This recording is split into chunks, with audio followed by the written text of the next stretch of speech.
Today is September 7th, 2012. My name is Avi Master.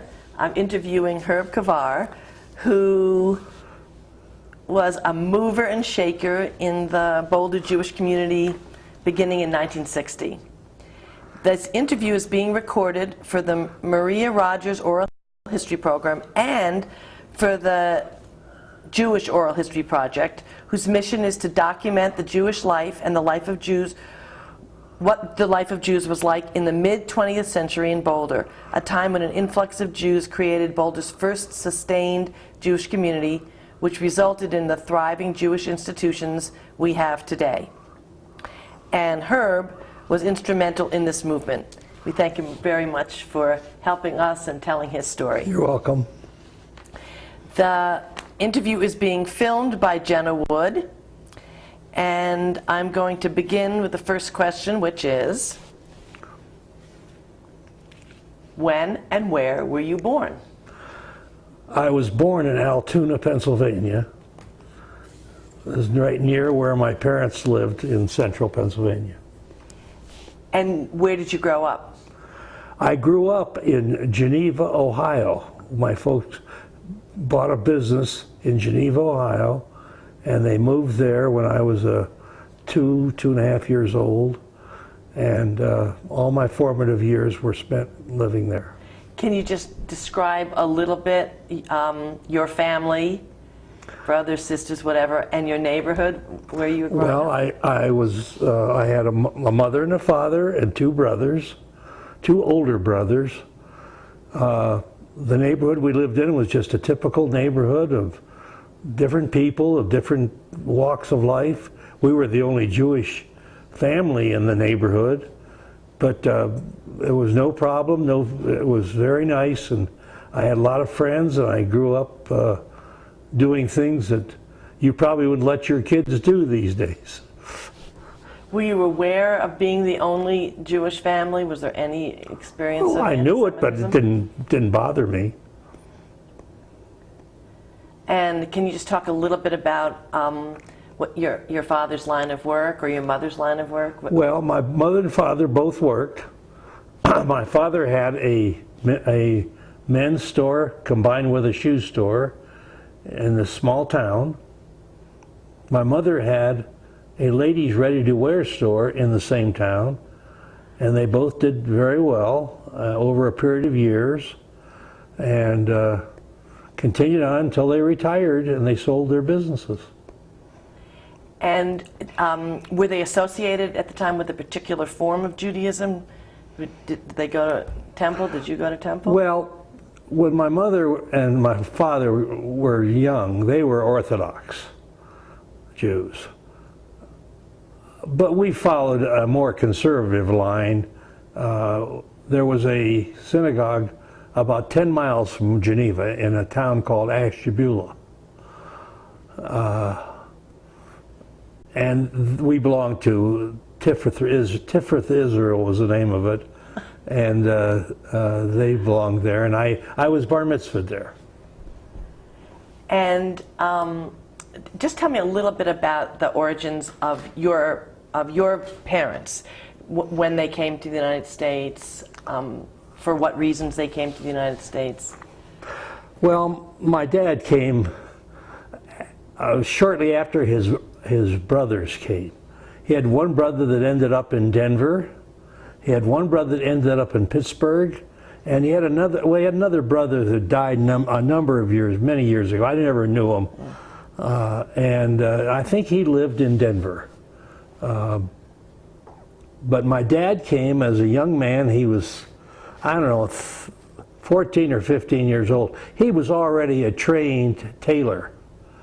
They used to call them back in those days bushelmen, and they used to put a suit of clothes that were cut up in a basket, a bushel basket, and give it to somebody to make a suit out of it. That's what I understand they used to do. But he was already a trained tailor, and that's what he went to work for, a tailoring company in Pittsburgh. And why did he come to the United States? Well, the pogroms and things in Europe were driving them all out. As you know, so many came, and the early 1900s and before the First World War.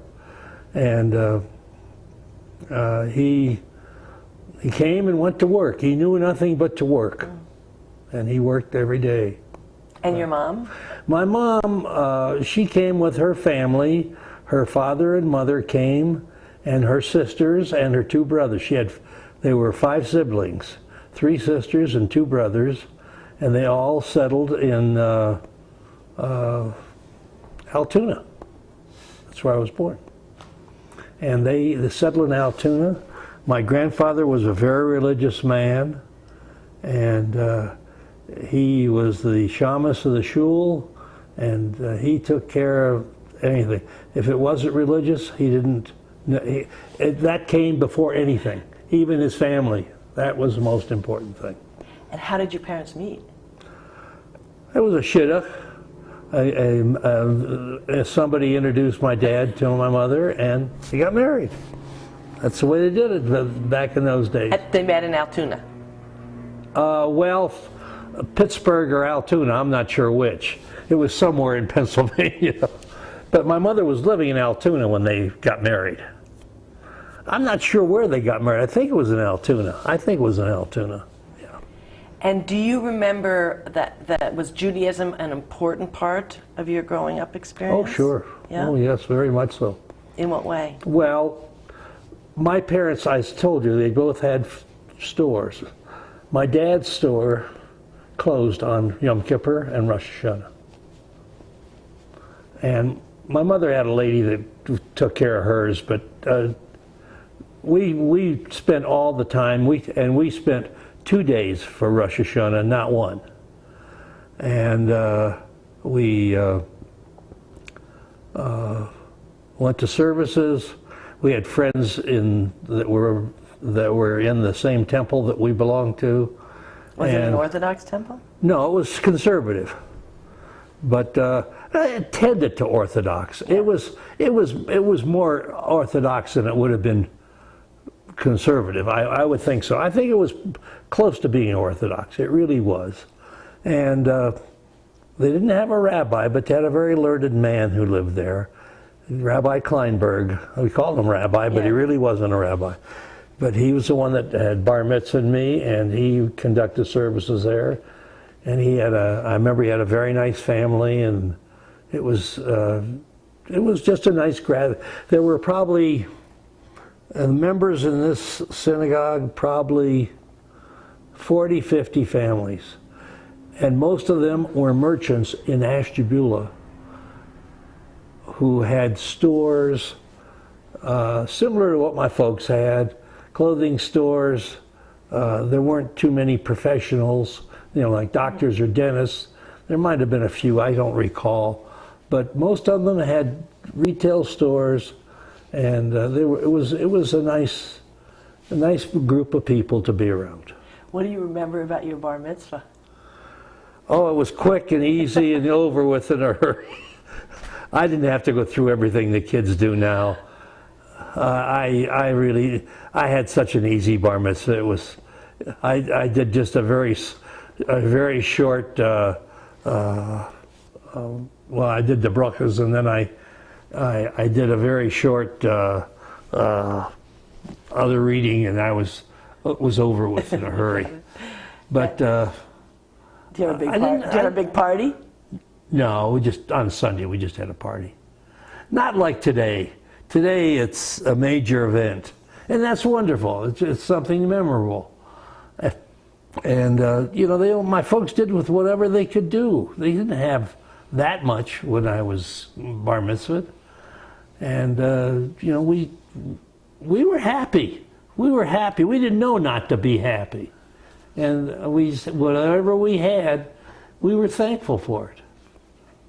Do you now practice the same form of Judaism? No, I'm more of a Reformed Jew right now. I'm we belong to Har HaShem, which is a Reformed synagogue, but it tends a little to conservative. We have a lot more services in Hebrew than like Temple Emmanuel in Denver does, and our services are longer too. But you know, I don't say that being more Jewish is a longer service, but ordinarily that's what happens. That's what happens. All right. Well, let's talk about a little bit about how you ended up in Boulder, from Well, I was Ohio working to Boulder. I was working with my dad in Geneva at that time, and my brother-in-law came up with this business in Boulder, and he wanted me to come out to join him in it. But it took me a while to get out of Geneva. I just couldn't walk out and leave my dad and mother hang dry. So it was about 2 years before I could get out here. What's your brother-in-law's name? Floyd Marks. Floyd Marks. And Floyd was an attorney, and he found this business, and he was working it, and he took care of it. And he and my father-in-law, the two of them. But it was a college hangout. Oh, And it was, back in those days, you could sell 3-2 beer to 18-year-olds and up. And the 18-year-olds, it was a perfect setup for a college thing. And I loved it. It just was so refreshing to be around young people and everything. And so I fit right into the picture. So what year did you come out to Boulder? 1960. I got it. August 1960. I moved my family, 3 children and my wife and I, and we moved to Boulder. I rented a house, and we owned a home back in Ohio, but we hadn't sold it before we left. So we rented a house, and Well, why don't you tell us the name of your wife, your children, and that college my hangout? wife's name was Gilda. My 3 children's name were Rick, Gigi, and Jim Kauvar. Okay, and the name of that college hangout? Was the Sink. Was the Sink. The very same sink that President Obama visited not too long ago? Exactly. So, And during the time that we owned the Sink, the things that the Sink has in it now evolved on our watch. All the caricature paintings that are on the wall were done by a friend of ours, my Floyd's and mine. Lloyd Cavish was his name. And who, by the way, recently has become very orthodox. But he was a great artist, a great guy. And he used to come, he lives in California, and he came out and did all the art, the caricatures that are still on the walls today. And when we had a few years in there where it wasn't called the Sink, about 12 years. And we had to go back. It was called Herbie's Deli at that time. oh really? Yeah. And then back in 1989, we refurbished the name of the Sink, and we took the panels off the wall, and behind it here are all these caricatures that we never destroyed. That's very cool. And consequently, Lloyd came out and spent 2-3 weeks here refurbishing everything that had been a little bit damaged and got everything back in shape. And the Sink evolved again. And what's the derivation of the name, the Sink? Well, I think, from what I understand, there was just an article in today's paper, as a matter of fact, I just saw it, that the Sigma Nu fraternity was 100 years old right now, this year. And the original place where it was located in Boulder, when it first started, was the building where the Sink sits today. And so the Sink evidently goes back. It started in middle 1930s. And there were some people that owned it were named Summers. And they named their restaurant the Summer's Sunken Gardens. But that's a mouthful to say. So the college kids came up with the name The Sink, and then the Sink name evolved from what they were calling it. Oh, so it came up from the college Yeah, kids themselves. Summer's Sunken Gardens was the original name. And the sink is what stuck. The Sink is what evolved. Wonderful. Tell me just a little bit about when you arrived in Boulder in 1960. What was the Jewish community? What was the existing Jewish Well, I community? can tell in you Boulder? exactly what it was. 5 people? Oh. Well, I don't know. It was more than 5. It wasn't totally bare. But there was an organization that had started called Boulder Jewish Fellowship. Now, I never attended a meeting or anything. I don't recall attending a meeting, but there were a group of people. Some of them were involved with the university. Some were involved. One man was a banker. People were involved with the government. The Bureau of Standards was here. It was called Bureau of Standards at that time. Now it's called NASA? Not NASA. It's the building. It's on Broadway going south. That's government installation. Right, I always think NASCAR, like the NASCAR, Well, but it's not NASCAR either. No, it's not. It's something. It's Right. something else. But anyway, it was a government scientific Yes. thing, and there were some people from that involved, and they had gotten together and formed this Boulder Jewish Fellowship. And now here I am, a young man coming to Boulder. I have 3 children. I have no place to send them to Sunday school, and where am I going to send them to Sunday school? So I understand that Boulder Jewish Fellowship has a Sunday school set up, or some form of Sunday school. So when we found out about it, and I can't recall quite how we found out about it, but we enrolled the kids in the Sunday school, and they went for the whole year. After that year, the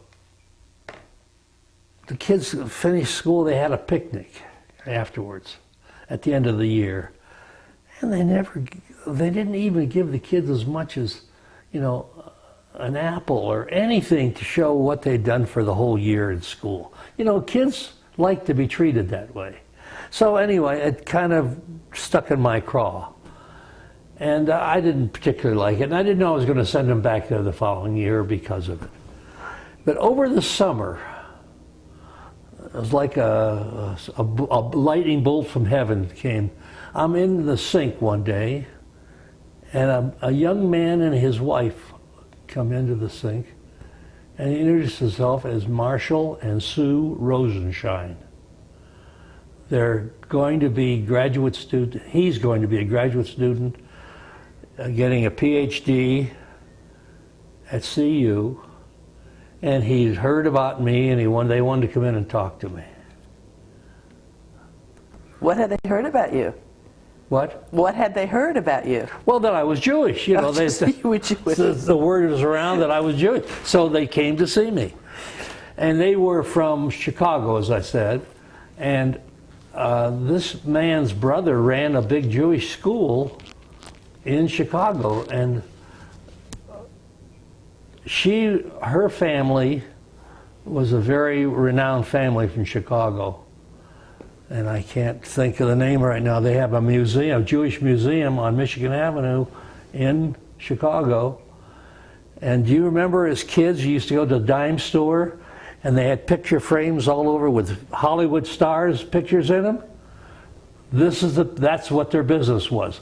But they didn't just make money for themselves. They were very philanthropic. And they gave to every organization, and they were very supportive of Jewish life in Chicago. And maybe as our thoughts go along, maybe I'll remember their name.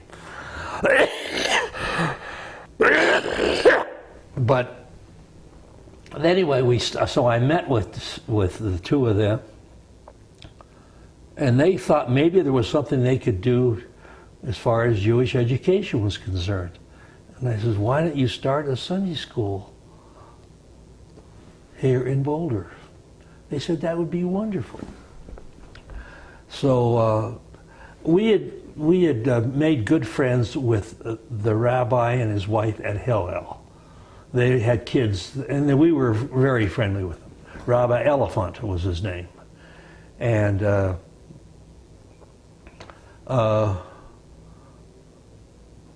we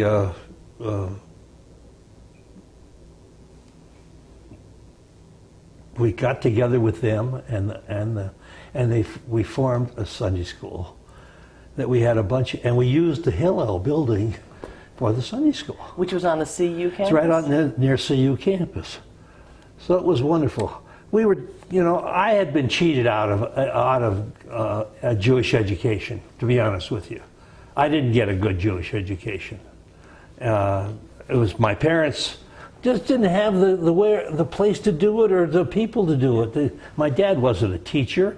He could, but he didn't know how to teach. He was very, very, very. He could read Hebrew the best of them, but he couldn't teach me, and that was the basis of getting things done. So anyway, I was very interested in my kids being more educated. So. So that was the beginning, really. That was Yeah. the first Jewish Sunday school. That was in really the Boulder. first good Jewish Sunday school that we had in Boulder. The first good one, or really? Well, first really. Well, the fellowship had Right. A pseudo school, but it didn't do much for the kids. I didn't think anyway. So anyway, Marshall started this school. So it lasted for a couple of years, and Marshall made Boulder his home. And they came from very wealthy family, and they bought a big home on the north side, on the north, well, up on Mapleton Avenue in Boulder, which is a fancy address, here in Boulder. Yes. And some big homes, they're big old homes, and they bought this home and they lived here. And when we built, he was very involved in getting Har HaShem started. He was a founder of Har HaShem. Marshall Rosenshine was, and he was amongst the founders. As a matter of fact, the first day that we had services for Rosh Hashanah and whatever, I can't remember if it was 1965 or 67 or what year it was it started. I can't remember exactly. Marshall Rosenstein came back that day from Israel and brought our 2 Torahs on the plane with him. Something, really something. Yeah. And I remember a couple of guys that were involved in starting Har HaShem along with me. We were all founders. Who were the founders? Who would you call the founders? There's no one founder. Right. We're all founders. Who were they? Well, Don Margolis was one. Bill, I wish I could remember his last name. He was a really good guy. And then this other fellow who was the New York real estate agent.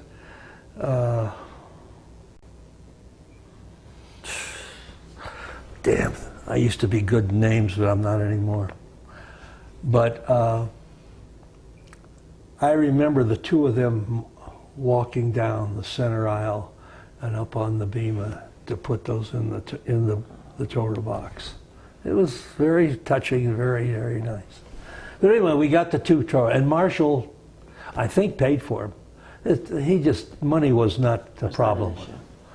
So how many people approximately attended that very first? Well, we probably had, we finally got together over a period of, this is 5 years later, probably 60, 65 families or something like that, somewhere in that area. The opening day.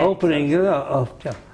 And, a lot of people don't know that at the one wall of Har HaShem, and I don't know when they're going to open it, but at the where the bima used to be in the original synagogue, the wall behind it we've all put things of memory in there, and then they cemented, put bricks over it. So I don't know if they'll ever open it. Like a time capsule. Like a time capsule. Jewish time capsule. But then there's another time capsule when they put the addition on the other side, so I don't know which one's going to take precedent. But anyway, that's aside. Well, that's the kind of asides we like to hear. Are there other things that people don't know about? Yeah, there's some things. When I moved here, my son was almost 9 years old. He turned 9. Yeah, he turned 9 in March. The March after we moved here, in 1961, he turned 9. So I'm thinking about bar mitzvahs already, but there's no place to have a bar mitzvah. So I have to start thinking about who's going to teach him Hebrew. Marshall Rosenstein gave him Hebrew lessons and taught him. Because he was a teacher and he knew how to do it properly.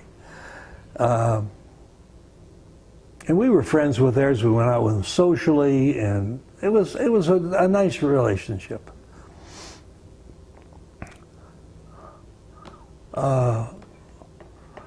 Rick got ready for his bar mitzvah, and that's the year that Marshall moved out of town, moved back to Chicago.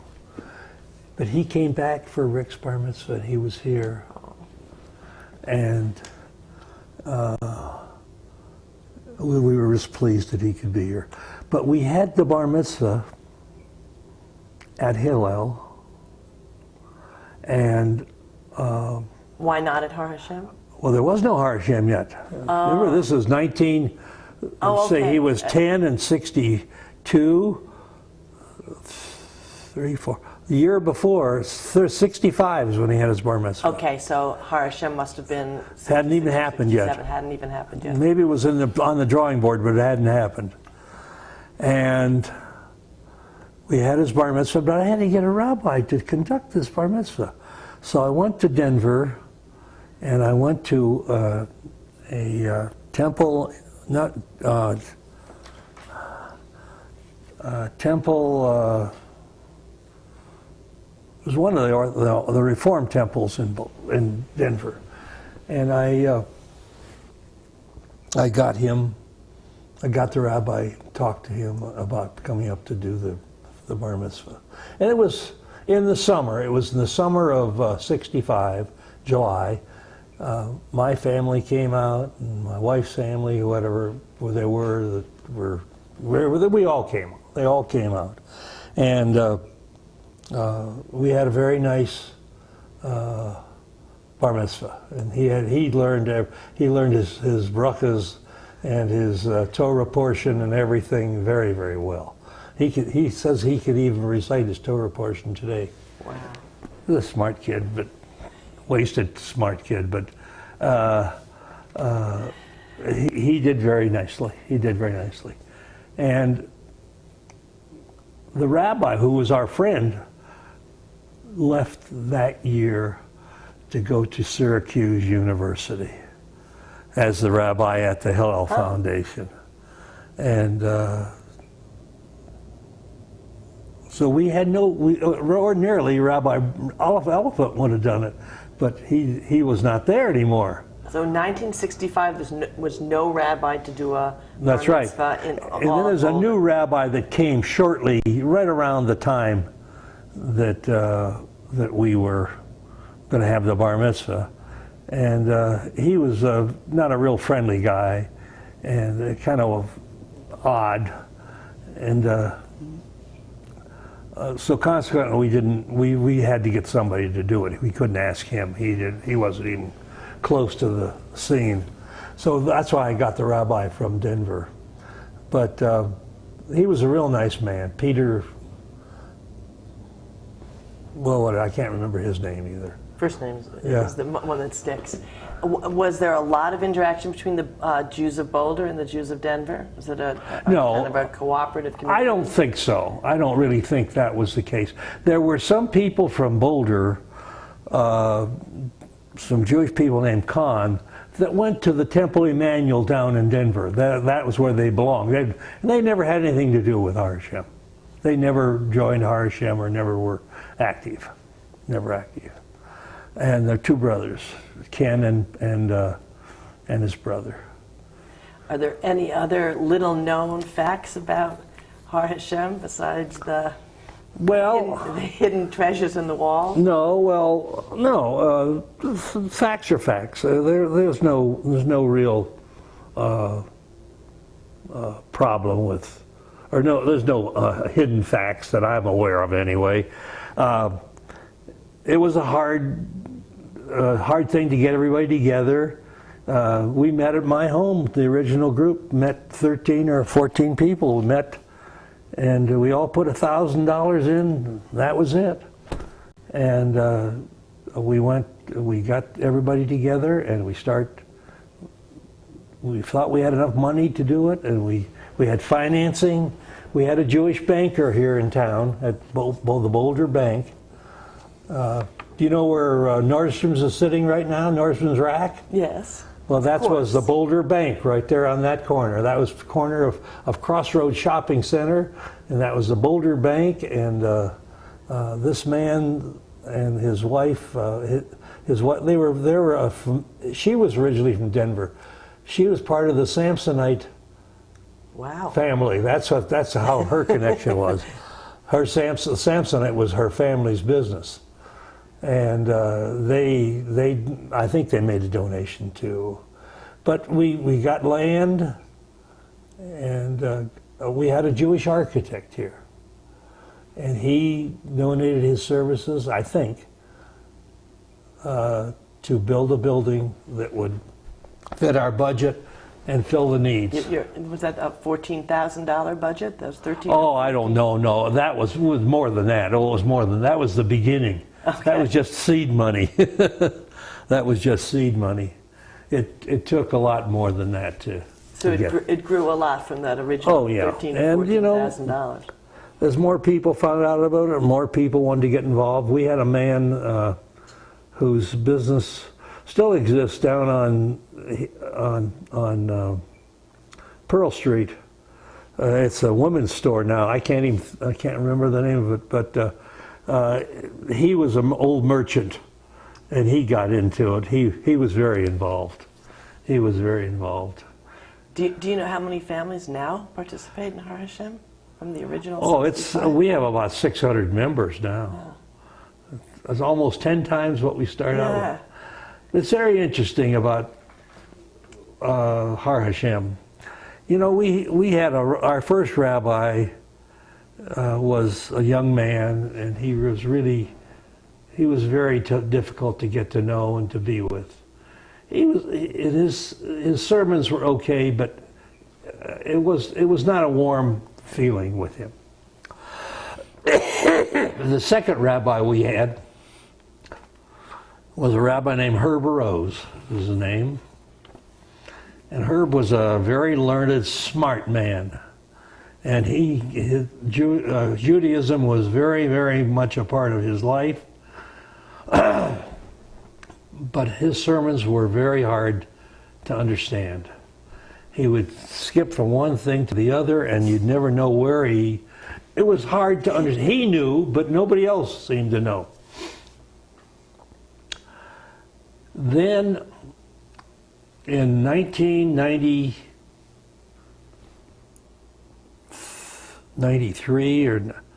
I made late 93, Herb Rose retired, or we were going to change. And we had a rabbi search committee, which I was a part of. And we searched for a rabbi, and that's where Rabbi Bronstein came from. Do you know Rabbi Bronstein? No, I don't. Well, she's the lady rabbi, a woman who's a rabbi, came and we were very, very pleased that she would come. And I remember sitting at our meetings of our search committee and saying, You know, I think we've picked a rabbi that we're all going to be pleased with. And I think you're going to find that Jews are going to come out of the woodwork that you didn't know existed. And that's exactly what happened. People came and joined because of her, and the whole thing changed. We went from probably 130, 140 families, maybe 150, whatever it was, up to 500 before you know it. I mean, it was amazing the way they, you know, after, you know, I don't know if you're aware of this, but on Rosh Hashanah and Yom Kippur, we rent out on South Boulder Road, there's a huge church, and we rent that whole place for the high holiday services because Har HaShem can't handle them. They did for a while. They had morning services and afternoon, two different services, but it was just ridiculous. It's too hard on the clergy and everybody. So then they went out and they rent this church on South Boulder Road. It's the Baptist church or whatever church it is. We rent it for services. And we've done that for the last 13, 14 years, as far as I know. So most of the years that Rabbi Bronstein was there were spent holiday services out there. How many years was Rabbi Bronstein there? Well, she's still here. Oh, she's still here? She's still here. She's part-time rabbi now, or assistant rabbi. And she came in 1993, summer of 1993. That's the year my wife died. I think that was the year she came, that we had this search committee. Maybe it was 94. I'm not sure. You know, like I say, the dates are but whenever she came, she's been here almost 20 years. I'd say getting close to 20 years. And you know, her health has gotten, I don't know if you're aware of it, her health went downhill considerably. She's had to take it easy. And that's when Herb Rose, not Herb Rose, Rabbi Rose now, tell us the first name? Oh, you don't know. But Rabbi Rose, the current Rabbi Rose, a young man, became full-time rabbi. He was our assistant. Josh? Is it Josh? Josh Rose, right? That's correct. I've met him. Josh, he's very nice, very nice. And he and his wife are young. They have a young family, and they're just thriving. And he's the head rabbi now, and Rabbi Bronstein has taken the lower position because of her health and everything. As a matter of fact, we just got a call from Gina Hyatt, who used to be the office, the head of the office of Har HaShem, and she knew everybody. She knew everybody. She was a great woman. But she called a couple days ago to invite us to a memorial service up at Green Mountain where our cemetery is. On Saturday, but as it turns out, we can't go. We've got to go to a wedding at 6 and the thing's at 3. It just doesn't work. But Rabbi Bronstein, excuse me, is doing it. And she's going to do the service and everything. Speaking of the cemetery, I got to get this in there. Good, please.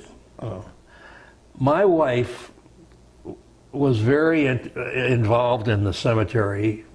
That we got a section up in Green Mountain Cemetery.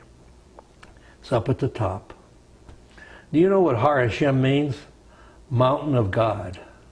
That's what it means. And that's where, up on the mountain is where our burial place is. But my wife was very involved in getting together funds and means to put up a plaque outside of the cemetery showing that this was for Har HaShem. And after she died,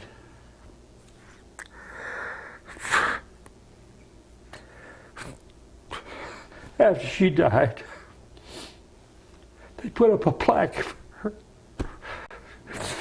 It's a beautiful plaque. And she would have been so pleased. She was a wonderful woman, just a great lady. And my present wife was her best friend. So it's an extension of her that I've got now. What did the plaque say? It was dedicated to her and then there was this Har HaShem plot, and it was dedicated to all the work she did. And there was a man here, and there were some people that used to live here. They moved to Seattle, and they did the whole plaque for her. They were just wonderful people. Is there anything else that you'd like us to know about your wife and the work that she did for the Jewish community? Well, she was involved in all the things that we did with me. She had never had a real good Jewish education, but in her heart, she was Jewish. And anything that she could do to enhance Judaism in Boulder, she wanted to do it. She was a very, you'd have loved her. She was a honey. She was a honey. And she would have loved everything. She would have loved Har HaShem now as it is. She loved it even as it was, because she felt like it was a part of her. She was really interested in it. What were her special activities besides the cemetery? Nothing. She was just a house mom, and she used to help me at the restaurant for a while. But other than that, she didn't. So in terms of her Jewish participation, it was mostly the. Well, she was a member of Hadassah, and of the ladies group at the temple, and. One thing I was always sorry, we never got a good men's club going at the temple. Never could. Is there one now? I don't know if there is even now. Yeah. I don't even know if there is. But they never had a real good men's club. At one time, my early years, I worked in Columbus, Ohio at F&R Lazarus department store. And I belonged to the men's club it was a men's club of some sort. I don't know necessarily it was a temple group. We used to get there to play poker, and do things together, go to ball games together, whatever you could do. What men do. What men do. And women sometimes too. What women do too. But it was a long ride, and we had a great time doing it. I know that we were very proud when Har HaShem opened. Yeah. And I'm still proud. Yeah. Every time I walk in there, I kiss the mezuzah, because it's part of me. I think I did my part in getting it together. I could have done more, but sometimes you get carried away in whatever your daily life is, and you can't do much. But I always thought it was wonderful that this man who was New York Life married Josh. God, I can't think of his name. Bothers the heck out of me. But he took time out of his practice. He was a busy man. And he took time out of his practice to just circle Boulder and everything to find the best spot.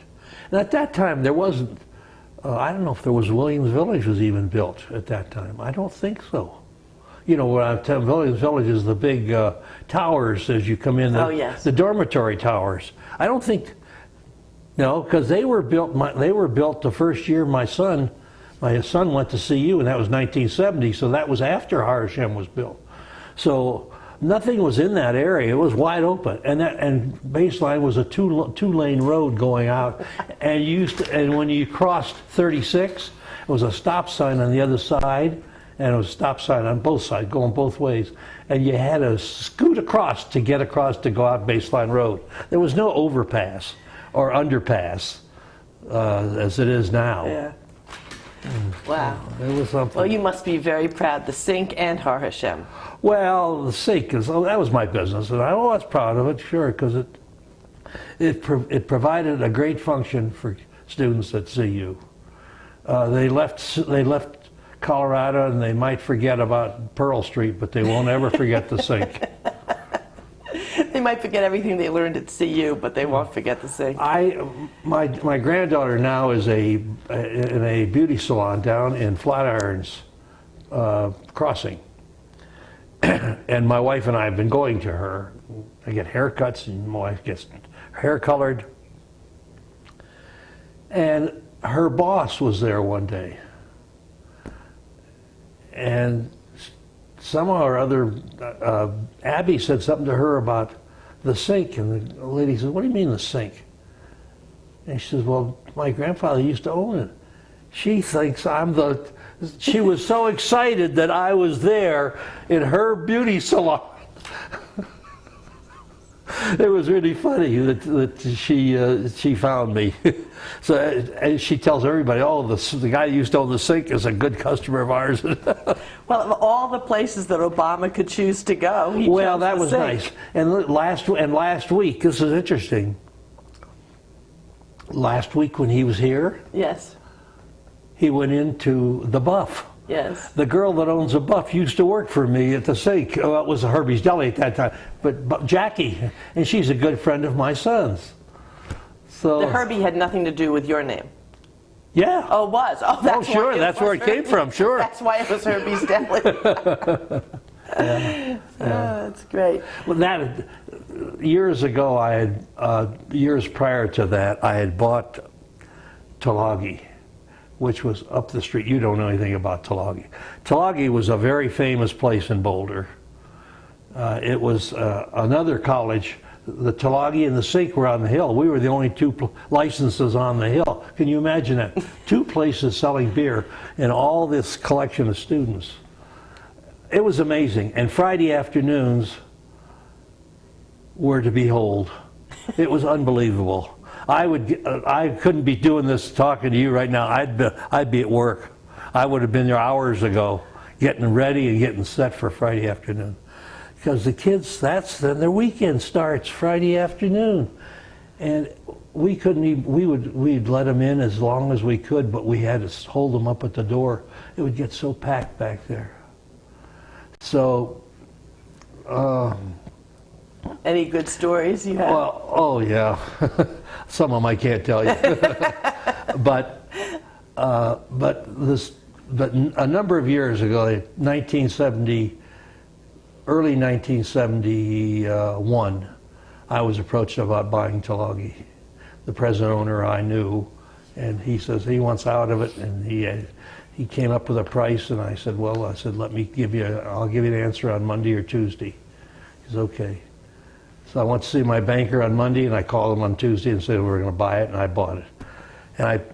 And my manager at the sink, I put up there, he was interested in the music business. So we brought in live acts, and that's the type of place it was. Live entertainment. Anyone I'd know? Oh, sure. Bonnie Raitt. Yes. Harry Chapin. Yes. Others I can't even think of.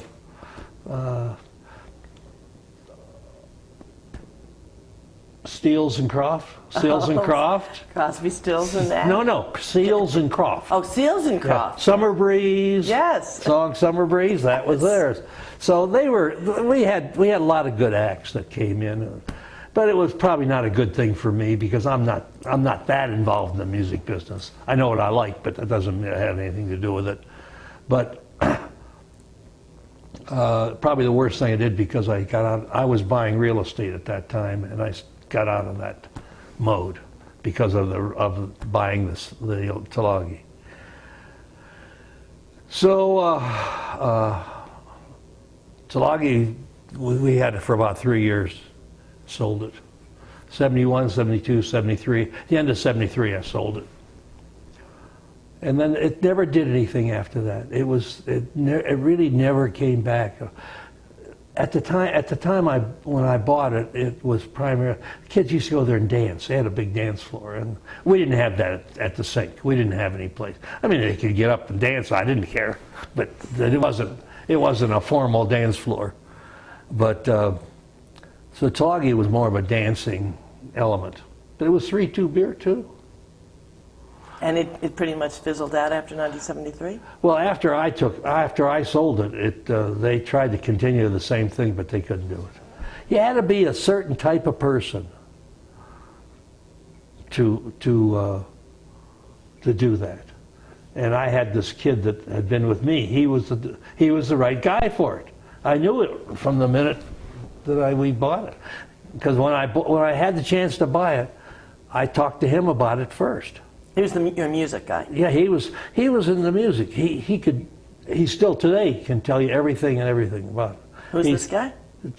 Chuck Morris is his name. He's very big in Denver. There's big productions at the Bank Center down here in Broomfield. Oh. He's very involved in all that. He's a good friend and a good guy, and it's a good Jewish boy from Brooklyn, from Queens, excuse me. Chuck Morris. Yeah, Chuck Morris. That's great. It's funny how the world takes you from one direction to the other, and how we've been able to go and weather the storm, whatever the storm might be. Well, you certainly have. Of all the things that you've done since 1960 as a mover and a shaker in the Jewish community, what are you most proud of? Well, I'm proud that my family was involved, and that my father-in-law was a founder. Monroe Marks was a founder.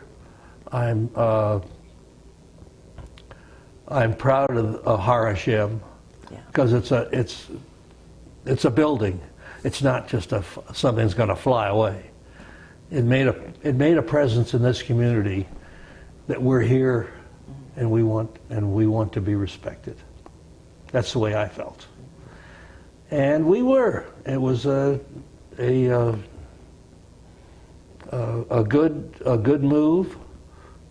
They've done some things since. They bought all that property now. I don't know, they extended themselves pretty heavy, but they bought it all. They bought the house that's right next door to Har HaShem, and that's where the rabbi was living. I heard he just recently moved. Maybe he wanted a bigger house, a better neighborhood for his kids. I think is probably what, because right on Baseline Road is not a good neighborhood. It's tough with kids, but.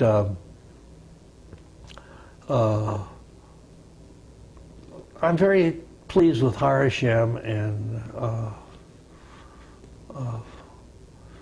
the presence it has in our community. You know, you can only contribute money, but if you just give money and there's nothing there, then that's. But we saw some fruits for our labor and for our money. Well, you were respected, and you still are respected, Herb, and it really, really is a privilege to get to interview you. Well, is there anything else that you want us to capture for posterity? Well, I'm Jewish till I die. Only God knows when that's going to happen. And